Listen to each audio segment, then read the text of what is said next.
প্রেমিকের সঙ্গে পালিয়েছেন স্ত্রী, দুধ দিয়ে গোসল করছেন স্বামী, প্রেম করে বিয়ে, 7 বছর সংসারের পর স্ত্রী চলে গেছে অন্যের হাত ধরে, দুধ দিয়ে গোসল করে পরিশুদ্ধ হলেন স্বামী মামুন মোল্লা। ভালোবেসে বিয়ে করেছিলেন মামুন মোল্লা। বিয়ের পর প্রেমিকাকে স্ত্রী বানিয়ে 7 বছর সুখেই সংসার করেছেন তারা। হঠাৎ মামুনের সংসারে কালবৈশাখী ঝড় আসে, কিন্তু মামুন টেরই পাননি। প্রিয় দর্শক, যখন টের পেয়েছেন তখন আর কিছুই বাকি ছিল না। সর্বশেষ তিনি নিঃস্ব হয়েছেন। 1 মাস হলো মামুনের সেই ভালোবাসার মানুষটি পরকীয়া প্রেমিকের সঙ্গে পালিয়ে গেছে, কিন্তু টেরও পায়নি মামুন।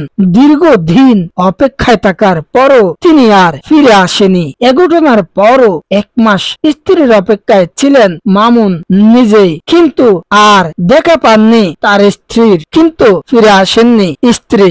অবশেষে আগের স্ত্রীকে মন থেকে মুছে ফেলতে এবং নিজেকে শুদ্ধ করতে 1 মণ দুধ দিয়ে গোসল করেছেন মামুন। মঙ্গলবার 19 মার্চ সামাজিক যোগাযোগ মাধ্যমে মামুনের দুধ দিয়ে গোসল করার একটি ভিডিও ছড়িয়ে পড়লে মুহূর্তে ভিডিওটি ভাইরাল হয়। এর আগে গত রোববার 17 মার্চ রাজবাড়ীর কালিয়াকান্দি উপজেলায় নারোয়া ইউনিয়নের সোলাবাড়ি গ্রামে এক ঘটনাটি ঘটে। মামুন মোল্লা উপজেলার নারোয়া ইউনিয়নের সোলাবাড়ি গ্রামের মৃত মাজেদ মোল্লার ছেলে। স্থানীয়রা জানান, মামুন মোল্লা স্থানীয় একটি বাজারে ব্যবসা করতেন। 7 বছর আগে শাম্মী আক্তারকে ভালোবেসে পারিবারিক ভাবে বিবাহ বন্ধনে আবদ্ধ হন মামুন। বিবাহের পর তাদের বেশ সুখের সংসার ছিল, কিন্তু হঠাৎ করেই মামুনের স্ত্রী শাম্মী তার বাবার বাড়ি এলাকার আমত আলীর ছেলে তপন আলীর সঙ্গে পরকীয়া প্রেমে জড়িয়ে পড়েন।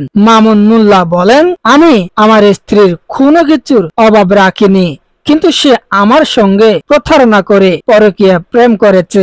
এছাড়াও সে চলে যাওয়ার সময় নগদ 50,000 টাকা ও 2 ভরি স্বর্ণ নিয়ে গেছে।